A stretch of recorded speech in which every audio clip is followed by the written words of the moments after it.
Certificate of Public Convenience. Yan ang ibig sabihin ng CPC.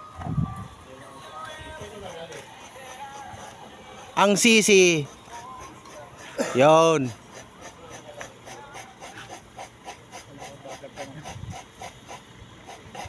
Mga guys, nandito naman tayo sa garahe mga guys. Tapos na tayo nag-extra sa tourist mga guys.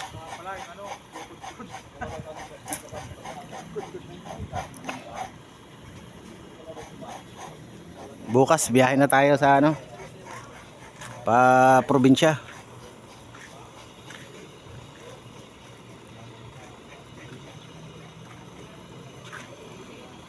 Ayan yung mga nandito na bus.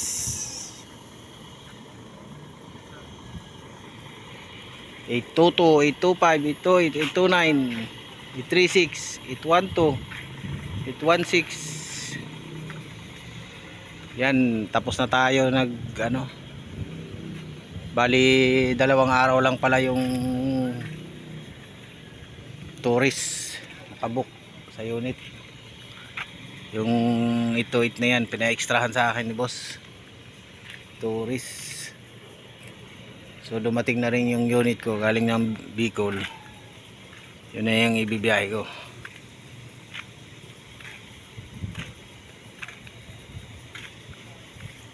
Tambay muna tayo ngayon sa garahe mga guys. Pahinga katapos na naglaba.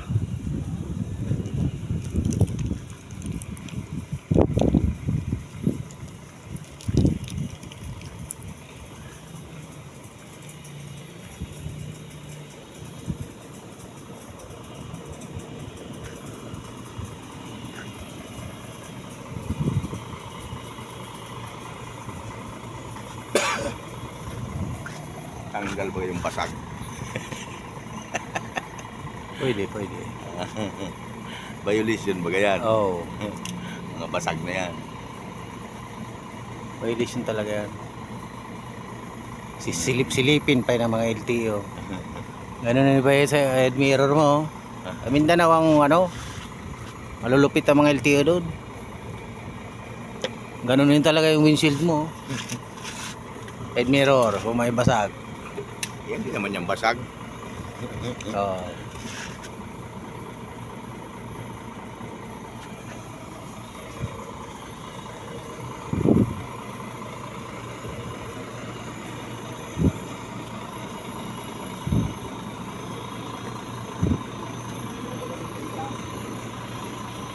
Yun, nagpa-diesel na po ang bagong dating na 836.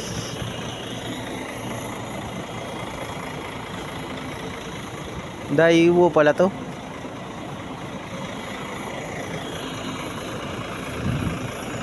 Yan yung kabayo natin, 816. So yung partner ko umuwi muna sa kanila.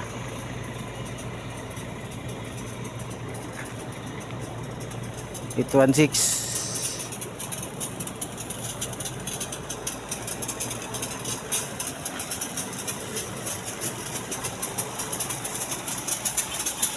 Yan si Mr. Abuniti nag-spray ng kanyang engine.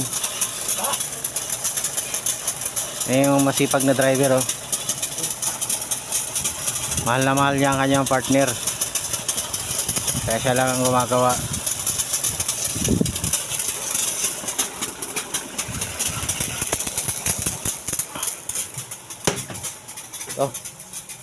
Ang ating unit.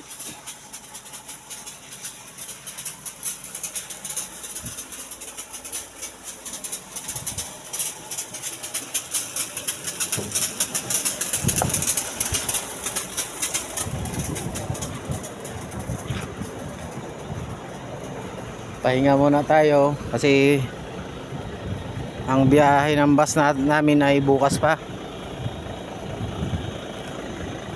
So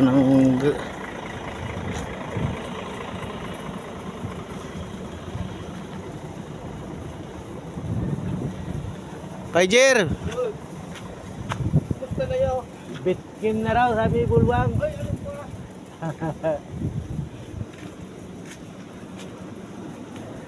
Yun, tapos na ako nag-tourist. Extra sa tourist. Kaya gagawin natin, pahinga muna tayo dito. Pahinga-hinga mga ka-travels pag may time.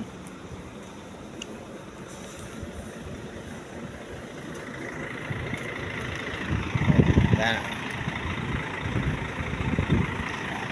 Ganda ng view dito. Parang J Castle lang. J Castles.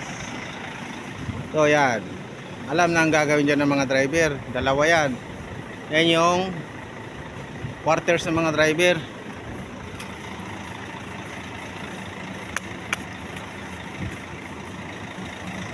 Yeah.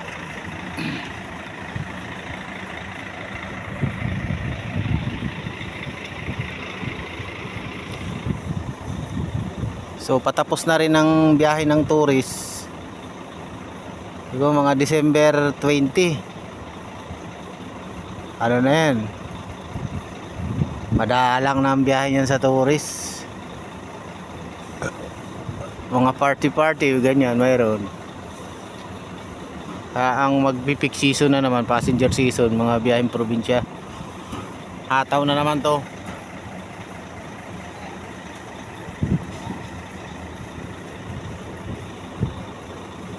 Yun lang, pahinga muna tayo mga ka-travels dito sa garahe ng Gold Trans Tours WG. Nonoy! Kaway Nonoy! Nonoy, yung masipag na all around maintenance.